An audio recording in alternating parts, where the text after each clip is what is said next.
de nosotros. Hechos capítulo 16 del versículo 23 en adelante dice: después de haberles azotado mucho, los echaron a la cárcel, mandando al carcelero que los guardase con seguridad, el cual, recibido este mandato, los metió en el calabozo de más adentro y les aseguró los pies en el cepo. Pero a medianoche, orando Pablo y Silas, cantaban himnos a Dios y los presos los oían. Entonces sobrevino de repente un gran terremoto, de tal manera que los cimientos de la cárcel se sacudían, y al instante se abrieron todas las puertas y las cadenas de todos se soltaron.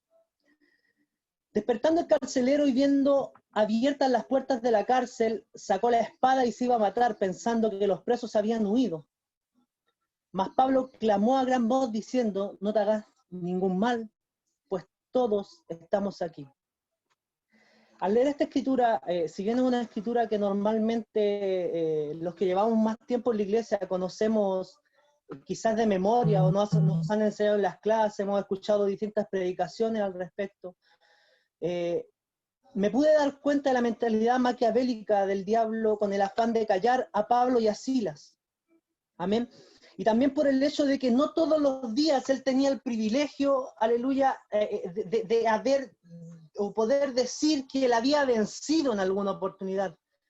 Era lo que él estaba esperando desde hace mucho tiempo, era lo que él necesitaba para echar por tierra todos los milagros que Jesús, aleluya, había hecho él y sus hijos. Era su momento, era el momento de gloria para él. Dios había abandonado, entre comillas, a sus hijos predilectos. Era el momento para demostrar, que él era más grande y más poderoso. Imagino la emoción, aleluya, del diablo quizás en ese instante.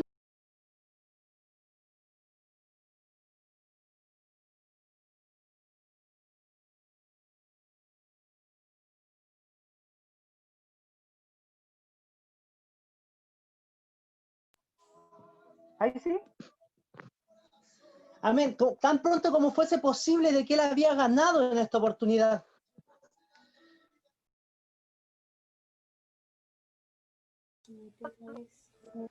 Se te mutea, hermano Misael. Cometemos errores por el problema. ¿Se escucha, cierto? Amén. Cometemos errores por lo apresurado. Yo logré notar 3 errores los cuales cometió el diablo en esa oportunidad. El error número 1 dice que mandó atar sus pies. Ataron sus pies, aleluya, pero dejaron un par de rodillas con movilidad. Ataron sus pies, pero dejaron sus pulmones libres para respirar. Y como dice David en el Salmo 150, en ese instante, aleluya, cuando comienza a describir la alabanza de todos los instrumentos, alabaron todos los instrumentos, perdón, aleluya, que podían haber existido. Pero aún quedaba un instrumento el cual, aleluya, que cuando se dispone en las manos del alfarero, el alfarero hace cosas maravillosas con él. Que no importa, aleluya, cuán destruido puedas estar, en las manos del alfarero hay sanidad, hay restauración, hay perdón, hay gratitud de parte del Señor. Faltaba ese instrumento que cuando siente la mano de Dios a cada instante en su vida, ese instrumento que aunque esté pasando por el momento más difícil de su vida, aunque lo invada el temor, aunque lo invada la preocupación, aunque esté al borde de la desesperación, aleluya, aunque esté a punto de romperse, no quiere guardarse en gloria a Dios, no quiere parar de alabar, no quiere parar de adorar, busca los medios para poder seguir alimentándose y agradeciendo aún en medio de la necesidad, aún en medio del temor. Él quiere seguir agradeciendo aún en medio, aleluya, de la preocupación, aún en medio del problema. Aleluya, Él quiere seguir dando un gloria a Dios, aún estando al borde de la desesperación, quiere adorar. Aunque esté a punto de quebrarse, aunque esté a punto, aleluya, de ya no seguir más adelante. Él sigue diciendo, aleluya, quiere seguir gritando un gloria a Dios. Un instrumento, aleluya, que está ansioso porque Dios lo use. Porque la palabra del Señor dice que todo lo que respire, alabe al Señor, tiene que alabar a Dios.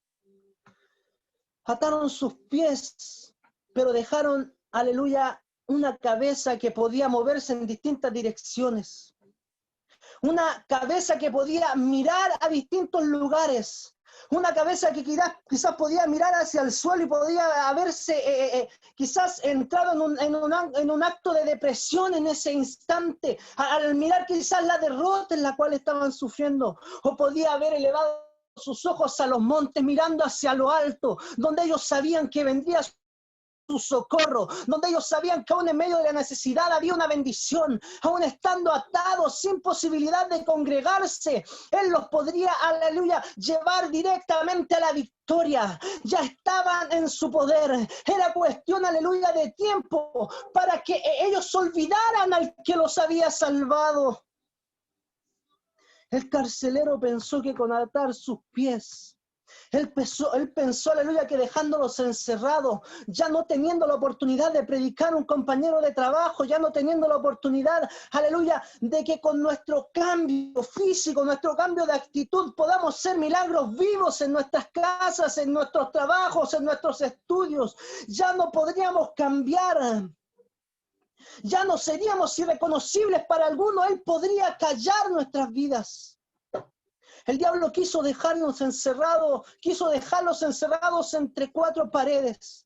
Él pensó que con eso podía detenerlos. Él pensó que al sacarlos de nuestra zona de confort íbamos a parar. Él pensó que al sacarnos de nuestra comodidad por un par de meses, un par de días íbamos a desaparecer. Él pensó que al alterar nuestra normalidad, aleluya, al lograr detenernos, quizás él iba a callar a la iglesia. Pero lo que no sabía es que mientras más débil es mi carne, mientras más pruebas vengan, mientras más difícil sea, más veremos la gloria de Dios en nuestras vidas.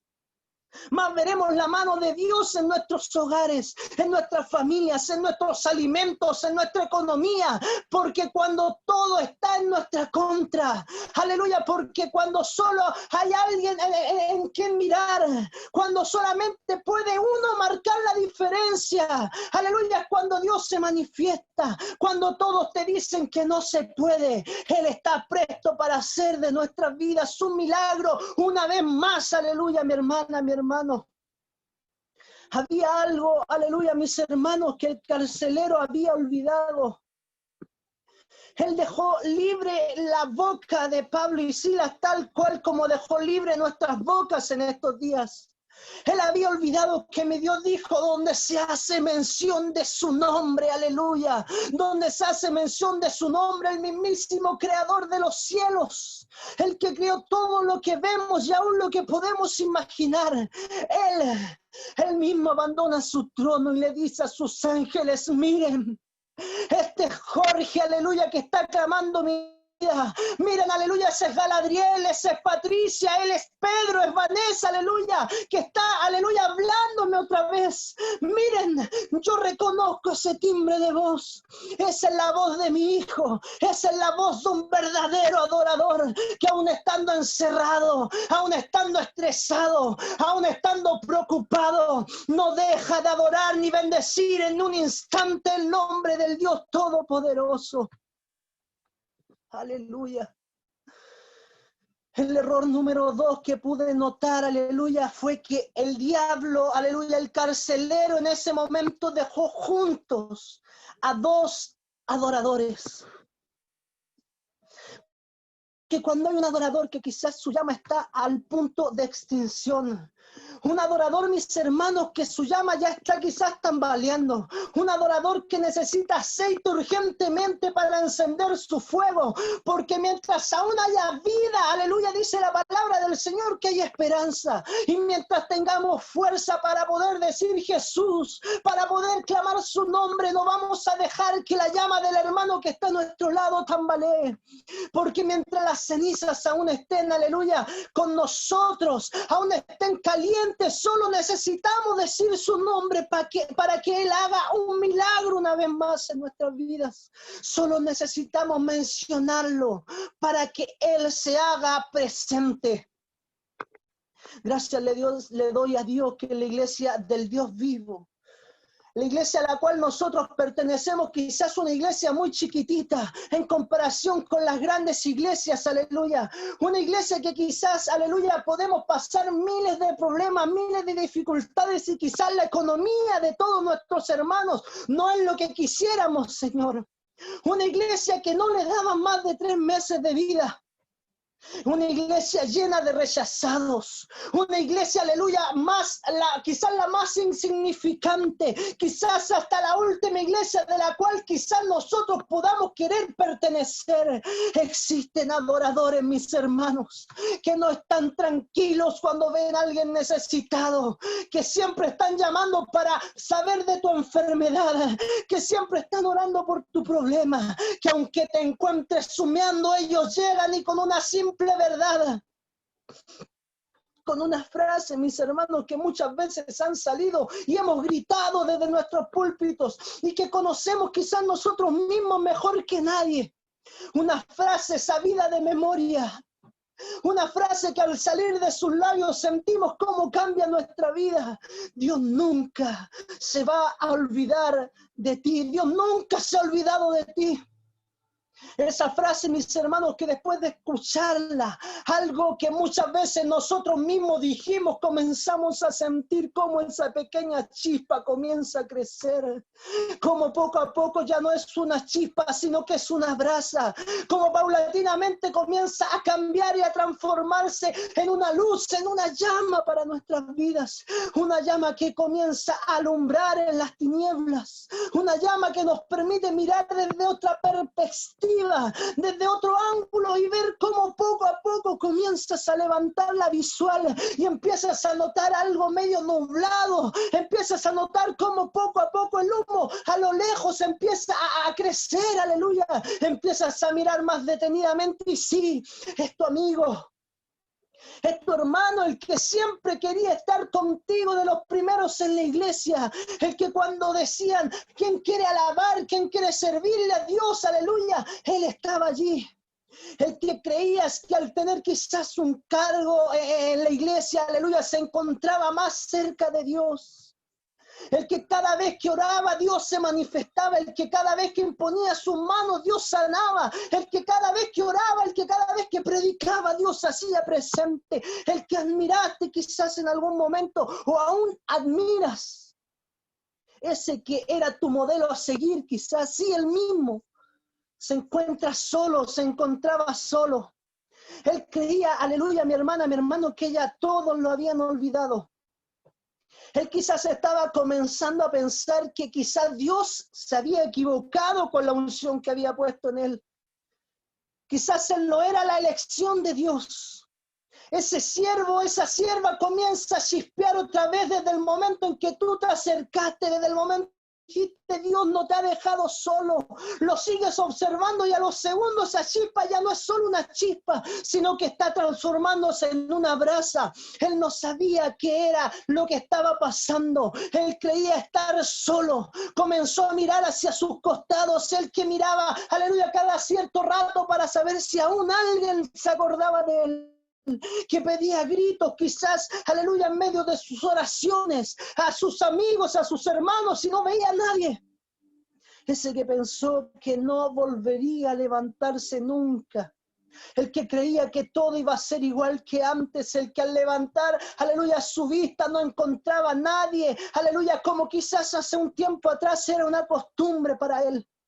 Ese mismo levantó su cabeza y vio a su hermano, a ese amigo, a esa amiga, al que con él sirvieron grande y gloriosamente, ese amigo que lo apoyaba, ese amigo, esa hermana, aleluya, que jamás lo había dejado solo, ese hermano que siempre pensaba en él. Esos hermanos, aleluya, son unos verdaderos adoradores, esos que aunque, aleluya, hace unos segundos estaban muertos, humeando, ahora viven, estaban, aleluya, a su lado compartiéndose su llama. Porque si 2 o 3 se congregasen en su nombre, aleluya, el mismísimo Dios estaría en medio de ellos. Recuerden, mi hermano, mi hermana, aún protegido de Dios, le caen a su lado 1000 y 1000 a su diestra. mas a él y a los suyos nada le pasará. El error número 3 que comete el diablo, y ya para ir terminando, dice la palabra del Señor que los mete a la cárcel de más adentro. Él los dejó en el peor lugar. Ese lugar estaba hecho para los peores criminales. Si estabas tú, mi hermana, mi hermano, si tú eras un delincuente y estabas en la cárcel de más adentro, eras porque no tenías derecho a galardón, menos a una corona de justicia. No tenían la oportunidad de conocer la cárcel, aleluya, si tenían la oportunidad de conocer la cárcel de más adentro era porque jamás habías ayudado a nadie.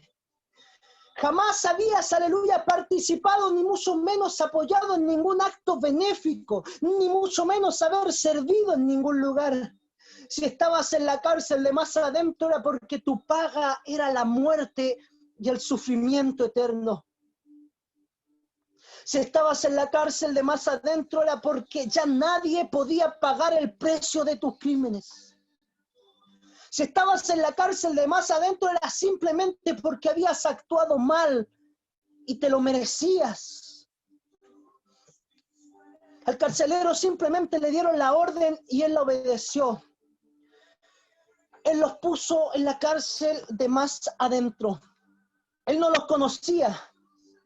No sabía su pasado, él solamente tenía la oportunidad de admirarlos en el instante en el cual ellos se encontraban, en el instante en el cual ellos estaban viviendo en ese momento. Él quizás había escuchado historias de ellos, pero ahora les veía destruidos después del castigo, después de los latigazos, porque la palabra del Señor dice que los llevaron a la cárcel después de haberlos latigado, después de haberlos castigado, después de haberlos azotado. Después de quizás haberlos bajado moralmente, los llevaron a la cárcel de más adentro, después de aquella aflicción. Él estaba simplemente viendo el resultado de la prueba que ellos estaban pasando en ese momento. Él no sabía que mi Dios se glorifica en mi debilidad. Él no sabía que el Dios de Pablo y Silas, aleluya, se hacía más fuerte, aleluya, en medio de su problema. Él no sabía que si 7 veces caía el justo, el Señor lo iba a levantar. Él no tenía idea de que ellos habían vivido en carne propia, en su vida la Escritura. Aleluya, diga el débil, fuerte soy. Él jamás habría imaginado, jamás habría pasado por su cabeza, aleluya, que ellos eran diferentes, porque el común era de que los peores eran los que estaban y los que llegaban a esa cárcel. Él no sabía, aleluya, qué tan grande era el problema, qué tan grande habían ellos causado para que estuvieran en ese lugar. Jamás hubiera imaginado que ellos eran diferentes. Él no sabía que mi Dios se glorifica en mi debilidad, en mi problema. Los que mandaron al carcelero creían que mientras más sufrimiento, mientras más dolor, mientras más desesperación, más nos iba a hundir en nuestro problema. Él no sabía que nosotros entendemos lo que decía el apóstol: si es necesario que yo mengue, aleluya, para que tú crezcas, que así sea, Señor. Él no sabía que mientras más sufrimiento, aleluya, había más adoración de parte de ellos. Mientras más sufrimiento, había más alabanza. Mientras más sufrimiento, había más gloria a Dios. Porque cuando más estamos sufriendo, cuando más estamos, aleluya, más mal nos sentimos. Cuando en lugar, aleluya, nos encontramos en el lugar de la máxima desesperación, en el lugar del abandono, en el lugar, aleluya, de la desesperación. Es ahí donde comienza, mi hermana, mi hermano, a caer las cadenas. Es ahí donde comienzas a sentir la mano de Dios, donde ya dejas de sentirte solo, donde aunque quizá muchas veces las cosas no se solucionen al instante, no podamos ver la mano de Dios en el mismo instante en el cual podamos orar, aunque no esté latente, no esté en el mismo instante la respuesta, aunque aún te encuentres en la cárcel de más adentro después de haber doblado tus rodillas, aleluya, sientes la mano de Dios en cada palabra, en cada acto. Ves en la calle, aleluya, cómo Dios se hace manifiesto. Te empiezas a dar cuenta, aleluya, que las cosas están cambiando,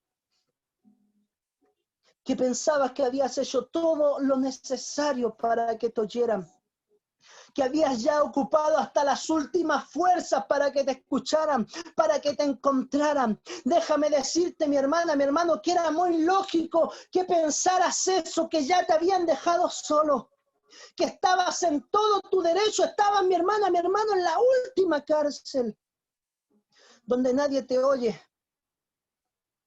donde tu sufrimiento pasa desapercibido, donde lo normal era que fueras ignorado. Normalmente los desechados, los que nadie quería, los mandaban allí. Es ahí, en ese lugar, ahí en tu peor condición, donde tus cadenas comienzan a romperse. Si el carcelero hubiera sabido quién protegía y guardaba a Pablo y a Silas, aún en el peor momento de sus vidas, si él hubiera sabido que Pablo y Silas venían recién de haber tenido un encuentro cara a cara con el mismísimo diablo, al expulsar, aleluya, dentro de una niña adivina. Si él hubiera sabido que venían de arrebatar del mismísimo infierno el alma de una mujer, aleluya, al bautizarla en el nombre de Jesús, él jamás hubiera tenido ningún tipo de temor cuando comenzó a temblar todo sobrenaturalmente. La Biblia dice que los cimientos de la cárcel fueron estremecidos. Si él hubiera tenido un atisbo de que, aleluya, clase de persona eran Pablo y Silas, no hubiera parecido nada extraño cuando las cárceles fueron abiertas y las cadenas rotas. Si él hubiera tenido la más mínima idea de quién eran ellos, aleluya, qué es lo que habían hecho, cómo Dios los había usado, cuál era el pecado quizás el cual los había llevado hasta ese lugar, él jamás hubiera querido atentar contra su vida pensando que su única misión, que era que ninguno de los presos se escapara de la cárcel, no se había cumplido. Si él hubiera sabido quiénes eran ellos, los peores quizás presos que en su vida iba a topar, él al ver lo sobrenatural poder de Dios, al sentir que ellos eran diferentes, hubiera comenzado a alabar a Dios desde el mismo instante en que ellos pisaron esa cárcel. ¿Qué te estoy queriendo decir, mi hermana, mi hermano? Todos conocemos las cosas las cuales estamos viviendo en estos días. Todos conocemos que quizás no hay una salvación pronta para las cosas las cuales estamos viviendo y que paulatinamente estamos saliendo de esto. Pero ¿cuántos de nosotros, aún estando quizás sin trabajo, aún estando quizás con problemas, aún estando quizás encerrados, podemos seguir viendo la mano de Dios y podemos seguir diciendo gloria sea al Señor, Ebenezer, porque hasta a mí este mismo instante, Padre Celestial, no me ha faltado tu ayuda, no me ha faltado, Señor, tu bendición, no me ha faltado, Señor, la salud, y aunque, Padre eterno, aleluya, haya caído, Señor Jesucristo, en algún problema de salud, ahí estás tú conmigo, bendiciéndome y protegiéndome, Padre Celestial. ¿Cuántos podemos seguir viendo la mano de Dios aún en medio de la enfermedad y aún en medio del problema? ¿A cuántos quizás sin trabajo, sin tener ingresos estables, aleluya, como hace algunos meses atrás, no les ha faltado la comida y pueden seguir manteniendo a sus familias, aleluya? ¿Cuántos quizás se han sentido solos? ¿Cuántos han sentido quizás que Dios no viene físicamente y los atiende? Pero ¿cuántos también han sentido que si bien físicamente Dios nos hace presente quizás en algunas oportunidades en sus vidas, Dios sí está en cada paso y en cada palabra en sus corazones? ¿Cuántos se han dado cuenta que quizás cuando la respuesta es un no, Dios abre las puertas y aunque todos te digan no, Dios te dice sí? ¿Cuántos se han dado cuenta de que Dios nos ha desamparado? De que aún en medio de la situación, en medio del problema y en medio de la necesidad, Dios aún está con nosotros, aunque estemos encerrados en la cárcel de más adentro. Muchos de nosotros tenemos todavía la oportunidad de poder decir y poder seguir diciendo, Dios está conmigo. Caerán a mi lado 1000 y 10.000 a mi diestra, mas a mí no me va a tocar. Quiero hacer algo diferente en esta hora. Yo sé que es poco el tiempo que queda, pero me gustaría y dar el paso también al hermano que sigue, que levantaran sus manos. En un acto de fe, aleluya, poder decirle y poder dar gracias porque, aleluya, todos tenemos situaciones diferentes. Todos tenemos problemas, aleluya, los cuales están aquejando nuestras vidas familiares, económicas, laborales, aleluya, educacionales. Para todos esto es algo nuevo. Nadie que le podamos consultar, aleluya, podría decirnos, mira, frente a una pandemia reacciona de esta forma. La iglesia debe hacer esto, la iglesia debe hacer esto otro. Nadie, aleluya, estaba preparado para esto. Todos hemos reaccionado, aleluya, de acuerdo a cómo hemos podido hacerlo. Pero cuán grande es el Señor Jesucristo, que no nos ha dejado solos. Él está ahí con nosotros. Él está ahí para ayudarnos. Él está ahí para bendecirnos y para glorificarse en nuestras vidas. En el nombre del Señor Jesucristo, le doy gracias a Dios por la oportunidad. Y la oportunidad, mi hermano Pedro, de poder predicar en este día, algo que extrañaba mucho. Y el paz es suyo. Que el Señor Jesucristo les bendiga.